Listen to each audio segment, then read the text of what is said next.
Hello everyone, আসসালামু আলাইকুম। এই ভিডিওতে আমি আপনাদের সাথে তুলে ধরার চেষ্টা করছি আমাদের দেশে এখন পর্যন্ত হিনি ওয়ান যে নন এসি বাসগুলো সর্বপ্রথম কাদের বহরে যুক্ত হয়েছিল এবং কি কাদের হাত ধরে আমাদের দেশে বাসগুলো এসেছিল সর্বপ্রথম সে নিয়ে কিছু বিস্তারিত তথ্য। বলা হয়ে থাকে হিনু ব্যান্ডের বাসগুলো নাকি বাংলাদেশের একটি সেরা ব্যান্ড এবং কি দেখা যায় আমাদের দেশে চলাচল করা অন্যান্য ব্যান্ডের বাসগুলোতে কিন্তু হিনুর লোগো লাগানো থাকে সবসময়। এবং কি কোথায় আছে হিনু ব্যান্ডের নাকি ডেড বডি অন্তত 20 বছর যাবত সার্ভিস দিতে পারে, তাই আমাদের দেশের বাস মালিকদের একমাত্র আস্থার প্রতীক হচ্ছে এই হিনু ওয়ান যে নন এসি বাসগুলো। এখন প্রশ্ন হচ্ছে এই বিশ্ব সেরা হিনু ওয়ান যে নন এসি বাসগুলো বাংলাদেশে প্রথম কাদের হাত ধরে এসেছিল এবং কি রাস্তায় কোন ব্যান্ডের বাস বাংলাদেশে দেখা গিয়েছিল হিনু ওয়ান যে নন এসি বাসগুলো। তবে এ নিয়ে যদিও অনেকেই অনেক কথা বলে থাকে, তবে বাস লাভারদের তথ্য অনুযায়ী সম্ভবত হানিফ এন্টারপ্রাইজ এবং কি শ্যামলী অ্যান্ড ট্রাভেলস এবং কমফোর্ট লাইন পরিবহনে সর্বপ্রথম আমাদের দেশে হিনু ওয়ান যে বাস নিয়ে আসে। তবে রাস্তায় সর্বপ্রথম হিনু ওয়ান যে নন এসি বাস দেখা গিয়েছিল কমফোর্ট লাইনের বহরে, যদিও অন্যান্য ব্যানারও কিন্তু হিনু ওয়ান যে নন এসি বাস যুক্ত হয়েছিল, তবে সে সময় তারা নাম্বার প্লেট না পাওয়ার কারণে তারা বাসগুলো রাস্তায় নামাতে পারেনি। তবে হিনু ওয়ান যে নন এসি বাস কমফোর্ট লাইনে সর্বপ্রথম নাম্বার প্লেট ছাড়াই বাংলাদেশের রাস্তায় নামিয়ে দিয়েছিল।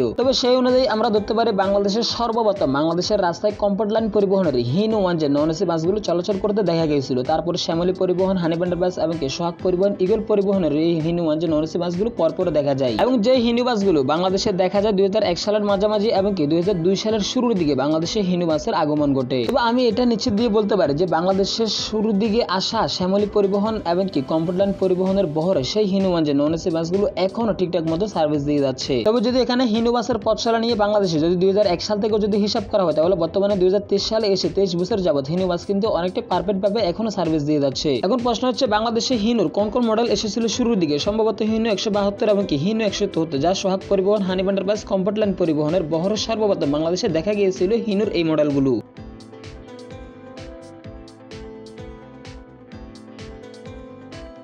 এবং হিনু ওয়ান যে বাসের পাশাপাশি কিন্তু বাংলাদেশে এরপর থেকে হিনু আরএন8 এবং হিনু RM2 মতো বড় বড় মডেলগুলো বাংলাদেশে আসতে থাকে। তবে যদিও ভাগ্যের বশে হিনু RM2 এবং হিনু আরএন8 বাংলাদেশে আর কখনোই আসবে না। এখন প্রশ্ন হচ্ছে হিনু একে যে বাসগুলো বাংলাদেশে কিভাবে এত তাড়াতাড়ি জনপ্রিয়তা লাভ করলো। প্রথমতই বাংলাদেশে হিনু ওয়ান যে নন এসি বাসের জনপ্রিয়তা পাওয়ার অন্যতম কারণ হচ্ছে বাসগুলোর অনেকটাই হাই স্পিড খুব সহজেই উঠে যায়। এবং পাশাপাশি আপনার চাইলে এই হিনু ওয়ান যে নন এসি বাসগুলো দিয়ে আপনার প্রতিষ্ঠানটা অনেকটাই লাভজনক করতে পারবেন, কারণ হিনু ওয়ান যে বাসের প্রথমত কাজ অনেক কম আসে এবং দ্বিতীয়ত হিনু বাসের অনেকটাই বেশি স্পিড হয়ে থাকে অন্যান্য বাসগুলোর তুলনায়। যেমন বাংলাদেশে হুন্ডাই, ম্যান, স্কানিয়ার মতো বড় বড় ব্র্যান্ডের বাস কোম্পানিগুলো পর্যন্ত বাংলাদেশের রাস্তায় গন্তব্যস্থলের পথে কিন্তু বাসগুলো থেমে যায় যে কোনো একটা সমস্যা দেখি, কিন্তু সেখানে হিনু ওয়ান যে বাস কিন্তু সবসময় গন্তব্যস্থলে ছুটে থাকবে, অর্থাৎ রাস্তায় কোনো সমস্যা হবে না এই হিনু ওয়ান যে বাসগুলোর। অর্থাৎ এখানে এক কথা বলতে গেলে হিনু ওয়ান যে নন এসি বাসগুলো দিয়ে আপনার ব্যবসায় কিন্তু অনেকটা লাভজনক করতে পারবেন এবং প্রতিষ্ঠান আপনার অনেকটাই সামনের দিকে এগিয়ে যাবে। এবং যদিও হিনু বাসের সাসপেনশন কম এবং তুলনামূলক অনেকটাই বাজে একটা অবস্থা সাসপেনশনের দিক থেকে কিন্তু, এবং যদি এই হিনু বাস কিন্তু অনেকটাই তেল বেশি খায়, যেখানে ভারতীয় অশোক লেল্যান্ড এবং টাটা ব্র্যান্ডের বাসগুলো দিয়ে আপনি 10 থেকে 15 বছর ঠিকঠাক মতো সার্ভিস দিতে পারবেন না, সেখানে কিন্তু হিনু ওয়ান যে নন এসি বাস দিয়ে আপনি 20 বছরেরও অধিক সময় সার্ভিস দিতে পারবেন একদম অনায়াসে, এতে আপনার কোনো সমস্যা হবে না।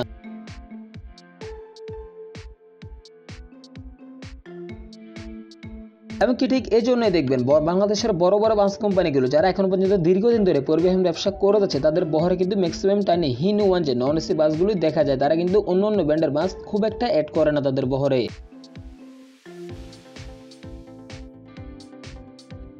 কারণ এই সমস্ত বাস কোম্পানিগুলোর ম্যানেজমেন্টরা জানে যে বাংলাদেশে হিনু কতটা গুরুত্বপূর্ণ এবং হিনু ওয়ান যে বাসের কি মূল্য রয়েছে বাংলাদেশে। ভারতীয় বাসগুলো দিয়ে আপনি 10 বছর ঠিকঠাক মতো সার্ভিস দেন না, সেটা আপনি হারে কিছুদিন পর টের পাবেন। অর্থাৎ যেখানে 10 থেকে 15 বছর পর ভারতীয় বাসগুলো এবং টাটা ব্র্যান্ডের বাসগুলো আপনাকে মেনটেন্যান্স করে আপনাকে সার্ভিস দিতে হবে, সেখানে হিনু ওয়ান যে বাস দিয়ে আপনি অনায়াসে এবং রিল্যাক্স ভাবে যাত্রীদের ভ্রমণ করাতে পারবেন। দেশের পরিবহন জগৎ রিলেটিভ যে কোনো তথ্য জানতে অবশ্যই আমাদের RS বাস লাভার এই চ্যানেলটি সাবস্ক্রাইব করে পাশে থাকবেন। এবং যারা আমাদের সেকেন্ড চ্যানেলটি সাবস্ক্রাইব করে নেয়, আমি ডিসক্রিপশন বক্সে লিংক দিয়ে রাখবো, একটা কষ্ট করে আপনারা চ্যানেলটি সাবস্ক্রাইব করে রাখবেন। বেশি কষ্ট লাগবে না ভাই, মাত্র হাতের একটা আঙ্গুলের ইশারা যথেষ্ট। ধন্যবাদ, ভালো থাকবেন, দেখা হবে নেক্সট কোনো ভিডিও।